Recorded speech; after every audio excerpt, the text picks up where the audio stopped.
que equivalen más o menos a 157 por día, más o menos a 6,5 delitos por hora, es decir, solamente en la primera circunscripción, y solamente estamos hablando de delitos graves acá, es decir, delitos que tienen más de 3 años de condena y que por lo tanto van a la justicia criminal y no a la correccional. Si nosotros ponderamos la evolución anual y vemos lo que fue el último año completo, que es el 2008, que tuvimos más de 100.000 delitos denunciados entre criminales y correccionales.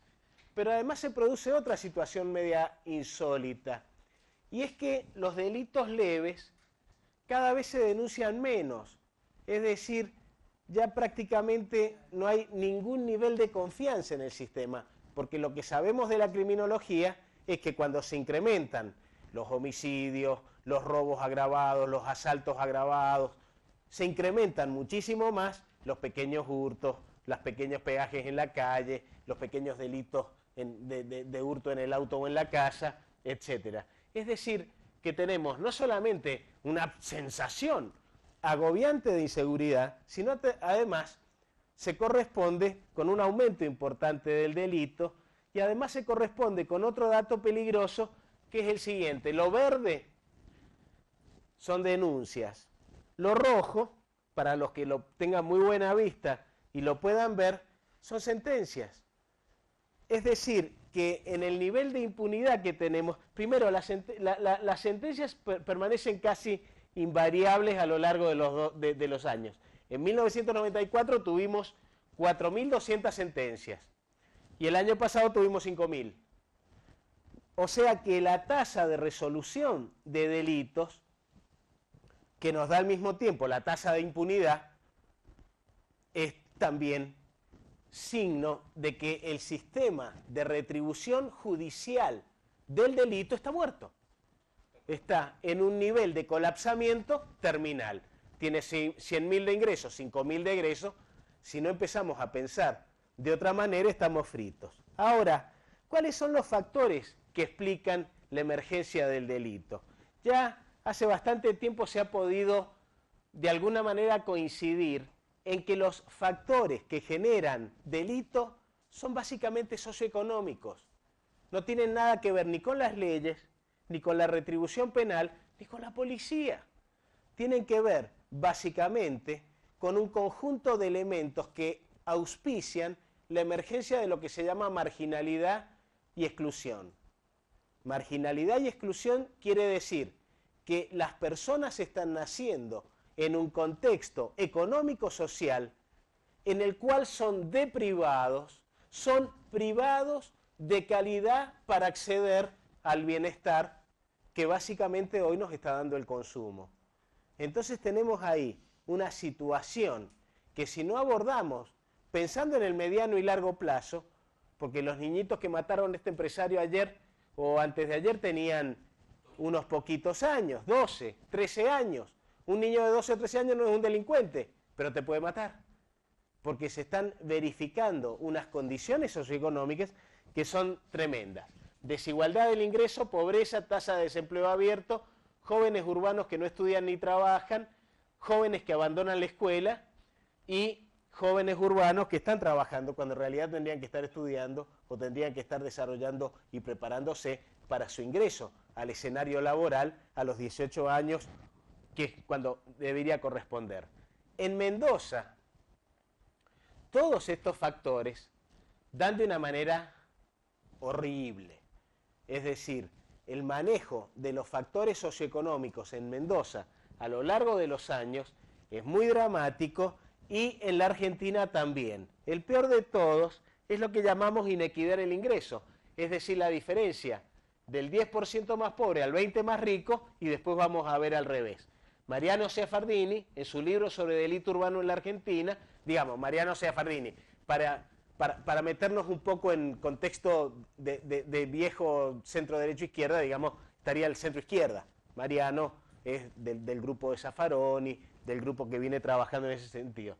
Y en su libro indica que mientras que en 1975 el 10% más pobre se llevaba el 3% del ingreso, ya en el año 2000 había bajado a la mitad. Mientras que los ricos habían aumentado significativamente ese nivel de ingreso. Bursaco, Macri, digamos, por ponerlos en algún espacio centro derecha, también analiza en su libro la fuerte relación que existe, por ejemplo, entre la tasa de homicidios dolosos y la desigualdad, o entre la tasa de delito en general y la desigualdad, donde se ve una robusta vinculación. Vamos al cuadro sobre el cual quiero que reflexionamos. Un trabajo reciente de Jardel, del CEN, que indica que la situación de la desigualdad en el ingreso en Mendoza, medida por coeficiente de Gini, en una proyección de 10 años, 1997-2007, es terrible. Tenemos cerca de 8 deciles sociales viviendo por abajo del ingreso del 50, y fíjense lo que es el caso de gente más pobre. Esto es Mendoza. Penúltimo cuadro que quiero que reflexionemos. Esto es Mendoza, nivel de ingreso 2003. Fíjense, Gran Mendoza. Decimos, ay, tenemos mucho delito. Hay 30 años de estudios criminológicos, alimentados además por muchos estudios del propio Banco Mundial, que indican que la desigualdad en el ingreso, es decir, la brutal diferencia entre pobres y ricos, es el principal factor de delito y de incremento de la seguridad. Es decir, países que tienen más equidad y más pobreza o más desempleo, pero más equidad, tienen menos delitos de aquellos países que tienen menos pobreza, tienen menos desempleo, pero tienen más inequidad, más diferencia en el ingreso. Fíjense lo que es Mendoza. El 14% de la población se lleva alrededor del 43% del ingreso. Y son un número X de habitantes, 138.000. Mientras que más del 50% de la población se lleva apenas el 19% del ingreso. Pero es peor todavía, porque cuando medimos niños de 0 a 13 años, el sector más pobre de la sociedad tiene la inmensa mayoría de niños de 0 a 13 años. Es decir, la inmensa mayoría de los niños son pobres, la inmensa mayoría de los pobres son niños que están creciendo en un entorno de marginalidad, que están iniciándose en la disfunción, el paco, el pegamento, el delito, muy tempranamente. Y entonces la pregunta estúpida es, ¿cuántas penas de muerte, cuántas cárceles, cuántos códigos, cuántos policías, cuánta represión necesitamos para empezar a atender a una situación social de tremenda crisis que acá, como si lloviera, nadie se hace cargo seriamente?